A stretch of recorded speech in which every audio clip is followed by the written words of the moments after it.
Hello friends, welcome to this channel stock market info. तो चलिए friends, बहुत ही ज़्यादा इंपॉर्टेंट वीडियो है stock market point of view से, and not only stock market, हमारी Indian economy point of view से भी। तो आज एक बहुत बड़े इवेंट का आउटकम था। जैसे कि आप देख सकते हो, आरबीआई की एमपीसी की जो मीटिंग थी, जो मंडे को स्टार्ट हुई थी, उसका आज आउटकम था। और मार्केट का जो पूरा फोकस था वो इसी आउटकम पर था। और सारी चीज़ें फ्रेंड्स साइड पर रखनी पड़ेंगी। जो मीटिंग का आउटकम था उसी पर मार्केट जो है बेस्ड था। आज की जो सारी एक्टिविटीज़ होंगी हमारी मार्केट में वो इसी आउटकम पर बेस्ड होंगी। तो सबसे बड़ा इम्पॉर्टेंट इवेंट है आज मार्केट के लिए। तो आरबीआई की एमपीसी की जो मीटिंग थी फ्रेंड्स, उसका आउटकम कैसा रहा, क्या क्या डिसीजंस जो है आरबीआई गवर्नर ने उन्होंने लिए, और उस मीटिंग में जो लिए डिसीजंस उसका इम्पैक्ट हम देखेंगे कि आज हमारी मार्केट में हमें दिख रहा है।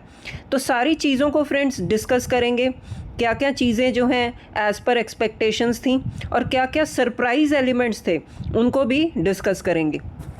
तो सबसे पहले फ्रेंड्स मैं आपको बता दूं कि कुछ ना मार्केट एक्सपेक्ट करके चलती है कि हाँ, मीटिंग का आउटकम यही हो सकता है। जैसे कि रेपो रेट को लेकर, इंटरेस्ट रेट को लेकर, तो बहुत सारी ऐसी चीज़ें हैं जो एज़ पर एक्सपेक्टेशंस थी।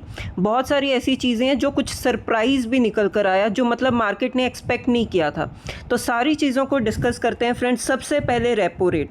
अब सबसे फर्स्ट जो ट्रिगर होता है रेपो रेट ही होता है कि जो है इंटरेस्ट रेट्स, उसमें क्या चेंजेस हो सकते हैं। या तो इंटरेस्ट रेट कट होगा, या होल्ड पर रखेंगे, या हाइक करेंगे। तो इंटरेस्ट रेट कट के तो कोई चांसेस नहीं है। जो सिनेरियो चल रहा है उसमें रेट कट के चांसेस तो है ही नहीं है। या तो होल्ड रखा जा सकता है या हाइक होगा। हाइक अगर रेट करते हैं तो वो एक नेगेटिव एलिमेंट बन जाता है स्टॉक मार्केट के लिए। तो यस फ्रेंड्स, रेपो रेट को लेकर अगर मैं आपको बता दूं कि आरबीआई की जो मीटिंग है उसका आउटकम अगर देखें तो उन्होंने रेपो रेट जो है अनचेंज्ड रखा है 5.25%, मतलब जो पहले था वही रखा है। रेट को होल्ड करके रखा है, और जो स्टांस भी है फ्रेंड्स उसको रखा है न्यूट्रल। तो दोनों ही चीज़ें बहुत ही इंपॉर्टेंट हैं फ्रेंड्स कि आरबीआई ने रेट को होल्ड अगर रखा है, मतलब अच्छी बात है कि कोई भी हाइक नहीं किया है। होल्ड रखना ही बहुत बड़ी बात हो जाती है, सेलिब्रेशन वाली बात हो जाती है। लेकिन स्टांस न्यूट्रल होना मतलब क्या होता है friends, wait and watch mode. मतलब आरबीआई अब वेट एंड वॉच में मोड में है, या आप बोल सकते हो डेटा ड्रिवन। जैसे जैसे डेटा निकल कर सामने आएगा इन्फ्लेशन का, या जो वॉर की सिचुएशन है, क्रूड ऑयल को लेकर, वो सारी चीज़ें जो हैं, मॉनसून को लेकर, वो सारी चीज़ें जो हैं, डेटा जैसा निकल कर आएगा उसके बेसिस पर जो है इंटरेस्ट रेट पर डिसीजन लिया जाएगा। एट प्रेजेंट करंटली उन्होंने रेट को होल्ड रखा है और स्टांस रखा है न्यूट्रल। मतलब डेटा ड्रिवन हो जाएगा आरबीआई कि जैसे जैसे डेटा प्रोग्रेस होगा वैसे वैसे वो डिसीजंस लेंगे, क्योंकि ये रेट जो है इंटरेस्ट रेट चेंज भी हो सकता है। तो इसका मतलब ये होता है, जो स्टांस होता है न्यूट्रल, उसका मतलब होता है कि आरबीआई अभी वेट कर रहा है। उसके बाद फ्रेंड्स इन्फ्लेशन को लेकर जो है, जो गवर्नर हैं उन्होंने बताया कि जो इन्फ्लेशन, जैसे कि रेगुलरली जो है डेटा रिलीज़ करते रहते हैं इन्फ्लेशन को लेकर, सीपीआई इन्फ्लेशन, इस बार जो है जो इन्फ्लेशन का डेटा हायर साइड पर आया, and it was as expected. वो एक्सपेक्टेड ही था कि इन्फ्लेशन का जो डेटा है वो हायर साइड पर ही आएगा, क्योंकि फ्रेंड्स उसके रीजंस हैं higher food prices and fuel prices. जो क्रूड ऑयल हम देख रहे हैं कि वॉलेटाइल है बहुत, कभी ऊपर जाता है कभी नीचे जाता है, तो उसका डायरेक्टली इम्पैक्ट हम देख सकते हैं कि फूड प्राइसेस पर आया। और आरबीआई जो गवर्नर सर हैं उनका ये मानना है कि ये जो इन्फ्लेशन का डेटा आप देखोगे हायर साइड पर ही देखोगे फ्रेंड्स, बहुत इंपॉर्टेंट बात है, इन Q2 एंड Q3। मतलब अभी एक कौन सा क्वार्टर चल रहा है, Q2 चल रहा है, तो आपको इन्फ्लेशन का डेटा हायर साइड पर भी दिखेगा इसी क्वार्टर में भी, और पीक पर चला जाएगा Q3 में। मतलब दोनों क्वार्टर्स में इन्फ्लेशन का डेटा जो है हायर साइड पर ही दिखेगा। उसके बाद फ्रेंड्स, जैसे हम बोल सकते हैं कि फेस्टिव सीजन जो है स्टार्ट हो जाता है, तो इन्फ्लेशन जो है मॉडरेट होना शुरू हो जाएगा। तो इन्फ्लेशन को लेकर उन्होंने ये बताया कि आपको इन्फ्लेशन आने वाले टाइम में भी हायर साइड पर ही देखेगा, फिर धीरे धीरे मॉडरेट हो सकता है। उसके बाद फ्रेंड्स सबसे ज़्यादा जो इम्पॉर्टेंट और सरप्राइज एलिमेंट, जैसे मैंने आपको बताया कि पॉलिसी में था, वो था जीडीपी का प्रोजेक्शन। तो आरबीआई जो गवर्नर सर हैं उन्होंने रियल जीडीपी का जो प्रोजेक्शन है उसको थोड़ा सा चेंज किया, मतलब हायर साइड पर किया। फाइनेंशियल ईयर 27 का जो जीडीपी का फुल ईयर का टारगेट है उन्होंने 6.7% 6% का रखा है, जो कि 10 बेसिस पॉइंट्स हायर है फ्रॉम प्रीवियस प्रोजेक्शन। मतलब जीडीपी की प्रोजेक्शन उन्होंने हल्की सी बढ़ा दी है। अगर मैं आपको क्वार्टरली वाइज ब्रेकडाउन भी बता दूं, तो क्वार्टर 1 के लिए उन्होंने रिवाइज कर दिया जीडीपी की प्रोजेक्शन, वो रखी है अब 7%, जो पहले थी 6.6%। क्वार्टर 2 के लिए उन्होंने जीडीपी की प्रोजेक्शन रखी है 6.4%, जो कि बढ़ा दी है, पहले थी 6.3%। क्वार्टर 3 के लिए जो है जीडीपी प्रोजेक्शन सेम रखी है 6.5%, और क्वार्टर 4 के लिए भी जो है सेम रखी है 6.8%।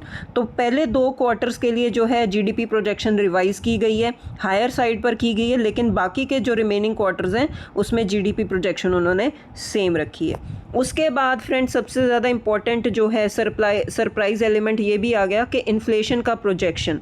जो इन्फ्लेशन का प्रोजेक्शन है फ्रेंड्स, उन्होंने जो फुल फाइनेंशियल ईयर 27 के लिए जो प्रोजेक्ट किया है वो है 4.3%।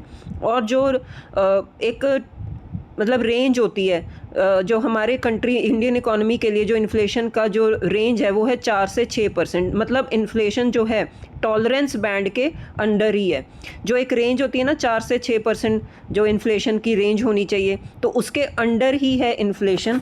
ये बहुत इंपॉर्टेंट बात है। अगर मैं आपको क्वार्टरली ब्रेकडाउन भी बता दूं, तो 5% है क्वार्टर 1 के लिए इन्फ्लेशन की प्रोजेक्शन, जो क्वार्टर 2 में है 4.7%, क्वार्टर 3 में है 5.9%। जैसे कि आप देख सकते हो हायर साइड पर जा रही है, लेकिन क्वार्टर 4 में आप देख सकते हो मॉडरेट हो जाएगी 5.5%, जो कि हमारे टॉलरेंस बैंड 6% के अंडर ही है। तो ये है फ्रेंड्स इन्फ्लेशन को लेकर और जीडीपी को लेकर डेटा। उसके बाद फ्रेंड्स सबसे इम्पॉर्टेंट बात, जो एल नीनो का जो कंसर्न है, जो मैंने भी आपको बताया था कि ये बहुत ही इंपॉर्टेंट ट्रिगर होता है, जो आरबीआई जो है उनके लिए बहुत इंपॉर्टेंट होता है इसको ट्रैक करना। तो एल नीनो अभी भी एक मेजर रिस्क बना हुआ है, क्योंकि इसका इम्पैक्ट डायरेक्टली आता है रूरल इनकम पर, एग्रीकल्चर सेक्टर पर, रूरल डिमांड पर। तो इवेंचुअली उसका जो है इम्पैक्ट ऑटो सेक्टर पर आता है, रियल एस्टेट सेक्टर पर आता है। तो ये सारी चीज़ें फ्रेंड्स एक दूसरे के साथ अटैच्ड होती हैं। तो एल नीनो अभी भी एक मेजर कंसर्न बना हुआ है, और इसी को कहते हैं फ्रेंड्स के जो डेटा ड्रिवन होता है आरबीआई, कि आने वाले टाइम में इसका इम्पैक्ट कितना होगा रूरल डिमांड पर, एग्रीकल्चर सेक्टर पर और इवेंचुअली इन्फ्लेशन पर, ये देखने वाली बात होगी। उसके बाद फ्रेंड्स करंट अकाउंट डेफिसिट का जो डेटा है वो सामने निकल कर आया है। जैसे कि पिछले साल करंट अकाउंट डेफिसिट क्या होता है, गवर्नमेंट का रेवेन्यू और एक्सपेंडिचर का रिकॉर्ड। तो पिछले साल यही डेटा जो था वो सस्टेनेबल था, लेकिन इस साल फ्रेंड्स बहुत अच्छी बात हुई है, between April and June surplus record किया है फ्रेंड्स करंट अकाउंट डेफिसिट ने। मतलब रेवेन्यू ज़्यादा था, एक्सपेंडिचर कम था। तो ये बहुत ही अच्छी बात है करंट अकाउंट डेफिसिट के फ्रंट पर। उसके बाद फ्रेंड्स एफडीआई इन्फ्लोज का डेटा भी सर ने सामने रखा है, जिसमें आप देख सकते हो कि क्वार्टर 1 में एफडीआई के इन्फ्लोज हैं फ्रेंड्स वो इंक्रीज़ हो चुके हैं $30.7 बिलियन, जो इन्फ्लोज पिछले साल इसी क्वार्टर में थे $26.7 बिलियन। तो ईयर ऑन ईयर बेसिस में अगर हम देखें तो एफडीआई इन्फ्लोज में एक अच्छी तेज़ी ही बनी है। और ये क्या मतलब रिफ्लेक्ट करता है कि ग्लोबल इन्वेस्टर्स का जो कॉन्फिडेंस है अभी भी इंडियन इकोनॉमी पर बना हुआ है, तभी तो इन्फ्लोज इंक्रीज़ होते हैं। तो ये भी एक अच्छी बात है, जिसका डायरेक्टली इम्पैक्ट फ्रेंड्स हमारी जीडीपी पर आता है, करेंसी पर आता है।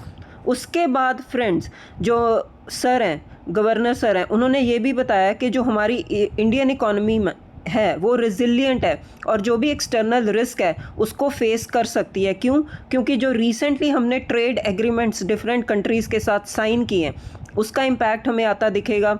एक हेल्दी एक्सपोर्ट्स हुए हैं सर्विस सेक्टर में से, तो उसका भी इम्पैक्ट हम देखेंगे कि अच्छा ही दिखेगा इंडियन इकोनॉमी में। और रॉबस्ट इनवर्ड रेमिटेंसेस, जो थर्ड लाइन आप देख सकते हो कि जो हमारे एनआरआईज होते हैं या इंडियंस होते हैं जो बाहर रहते हैं, वो यहाँ पर जो पैसा भेजते हैं उसमें जो है एक अच्छी तेज़ी है, ग्रोथ है। तो ये सारी चीज़ें मिलकर क्या करती हैं, हमारी इंडियन इकोनॉमी को एक बूस्ट देती हैं, जिससे मतलब होता क्या है कि हम एक्सटर्नल जो रिस्क हैं उसको फेस कर सकते हैं, रिस्क को कम कर सकते हैं। तो ये कुछ चीज़ें हैं, पॉजिटिव ट्रिगर्स हैं जो आज की मीटिंग का आउटकम था। उसके बाद फ्रेंड्स जो आरबीआई है उन्होंने एक प्रपोजल सामने रखा है, किस चीज़ को लेकर, जो बैंक्स हैं और जो एनबीएफसीज होती हैं जो इनके लेंडिंग नॉर्म्स होते हैं, मतलब ये लोन्स देती हैं जो, दोनों ही ना मतलब लोन रेगुलेशंस में डिफरेंस होता है।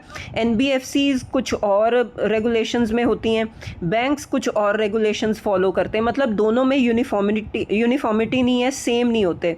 तो इस चीज़ को यूनिफॉर्म करने के लिए, बराबर करने के लिए, ट्रांसपेरेंसी लाने के लिए आरबीआई ने एक प्रपोज़ल सामने रखा है कि इन चीज़ों को यूनिफॉर्म किया जाएगा। अभी प्रपोज़ल है, फाइनली जो एक डेटा जो है ड्राफ्ट बनकर जब हमारे सामने आएगा तो उसको हम देखेंगे कि ये सारी चीज़ें कैसे यूनिफॉर्म होती हैं। लेकिन इस चीज़ को यूनिफॉर्म करना चाहते हैं, आरबीआई का ऐसा प्रपोज़ल है। किस चीज़ को लेकर? इंटरेस्ट रेट रेगुलेशंस को लेकर, ताकि ट्रांसपेरेंसी बनी रहे और कंसिस्टेंसी बनी रहे लेंडिंग प्रोसेस में अक्रॉस इंडिया। तो ये कुछ चीज़ें हैं जो आने वाले टाइम में हो सकता है हम चेंजेस देख सकते हैं। उसके बाद फ्रेंड्स, ये सारी चीज़ें जो हमने डिस्कस की हैं, मैं आपको थोड़ा सा ना सेक्टर वाइज इम्पैक्ट बता देती हूँ कि जब ये आरबीआई पॉलिसी की आउटकम सामने आया तो सबसे ज़्यादा खुशी पता है किसको होती है? निफ्टी ऑटो सेक्टर को। क्यों?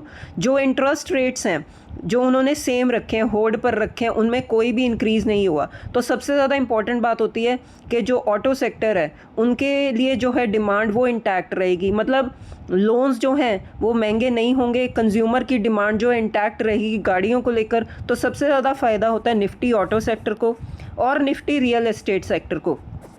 तो आप दोनों ही सेक्टर्स देख सकते हो एक अच्छी तेज़ी में है, और इनके अंडर जो कंपनीज़ हैं उनको भी आप देख सकते हो, इंडिविजुअल कंपनीज़ को, कि इंटरेस्ट रेट सेम रहना ये बहुत अच्छी बात होती है दोनों ही सेक्टर्स के लिए, real estate sector, auto sector, क्योंकि जो है लोन्स जो हैं वो महंगे नहीं होंगे। क्योंकि इंटरेस्ट रेट अगर इंक्रीज़ हो जाता है तो लोन्स क्या हो जाते हैं? एक्सपेंसिव हो जाते हैं।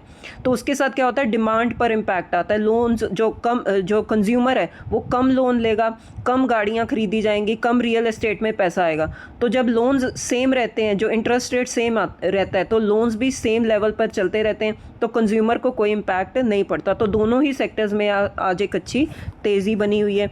उसके बाद मैं अगर आपको निफ्टी बैंक का भी बता दूं तो सबसे पहले तो निफ्टी बैंक थोड़ा सा कॉशियस होकर चल रहा था। सारे इसमें आता है सारे private sector banks, public sector banks, NBFCs. तो पहले तो जो पॉलिसी आने से पहले जो है एक गिरावट ही दिखी थी निफ्टी बैंक में, लेकिन जैसे जैसे पॉलिसी की प्रोग्रेस चल रही थी, आउटकम आ रहा था, वैसे वैसे एक अच्छी रिलैक्सेशन आ गई निफ्टी बैंकिंग सेक्टर में भी। क्योंकि इंटरेस्ट रेट का सेम रहना ये बहुत अच्छी बात होती है फाइनेंशियल सेक्टर के लिए भी, क्योंकि जो लोन्स की डिमांड है वो इंटैक्ट रहती है। तो ये है फ्रेंड्स पूरी पॉलिसी का आउटकम जो हमने देखा आज।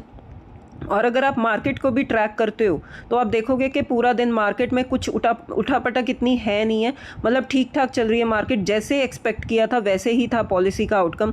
और आप डिफरेंट जो है बिजनेस चैनल्स को भी देख सकते हो कि अगर आप एक्सपर्ट्स का ओपिनियन भी देखो तो उन्होंने भी यही कहा है कि जो पॉलिसी है एज़ पर एक्सपेक्टेशन थी। बहुत सारे ऐसी चीज़ें थी जो आउट ऑफ जो सिलेबस थी, जैसे कि जो प्रोजेक्शंस आरबीआई गवर्नर सर ने रखी हैं सामने, थोड़ी सी उसमें चेंजेस की हैं। तो ये सारी कुछ चीज़ें थी जो सरप्राइज एलिमेंट्स थे, अदरवाइज जो है एज़ पर एक्सपेक्टेशन ही थी पॉलिसी। तो ठीक है फ्रेंड्स, इस वीडियो में इतना ही।